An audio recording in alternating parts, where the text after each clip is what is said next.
So banjo has always had an issue moving the forehand, and we're using the technique of indirect and direct rein. Over here you can see how her hand is. Now she's going to be able to control his head by tipping it using that saddle horn. See, that tips it to the outside, and then she has her elbow up to keep motion. Now your toes are going to have to be pointing the direction that you want to go, and you want to make sure that you don't get stepped on. So her foot is going to her feet are not going to be stepped on by his feet. So you've got to walk the direction you want to go. You've got to look down at those feet. There you go. Now let's get one more step and release. Good job. That was perfect. Now do it again. Okay, it's just a continual process. Look at where your toes are pointing. That's where you want to not make your mistake. There you go. You look down to get the crossover. Now keep going, keep going. Keep adding pressure, button number 1. And you're getting close. That wasn't quite a cross. Keep going. It was a baby cross. We went better. That's the part of training. You keep asking for more. Now look at where your toes are pointing. You're walking forward.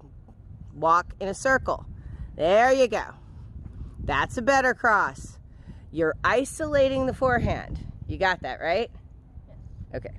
Key about this method is you're going to use the saddle horn.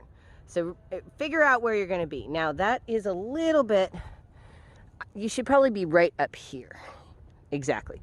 So you're going to be in this safe zone right here. So as you're walking forward and walking that circle, the horse is going to make the crossover. And remember, you're adding button number 1 with your stirrup. Okay, ready? So look down, give the signal, button number 1, and oh, look at that. Look at that. Very good, and release. That was 3 steps. That is so much better than he's done before.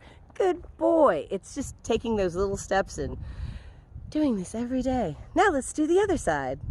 So part of training is, especially when you're having a hard time on one's particular side, you're gonna go ahead and work on that a little bit more. So even though you've only done it a couple of times and he did it great on the left, let's get that on the right. Now look at your feet positioning. Make sure you're walking the direction you want the horse to go, which is in a circle, isolating all that motion with the crossover on the forehand. All right, ready? And give the signal. And cross. That's better. One more. One more, come on. Give the signal. He stepped back. Very nice. And release everything. And so it's that release that he's looking, and you don't necessarily have to pet him, just give him a scratch. There you go. Good job. Thank you guys so much for watching today's video. If you enjoyed the video, give us a like.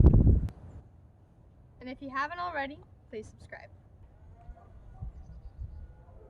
If you want to see more, please check out my playlist.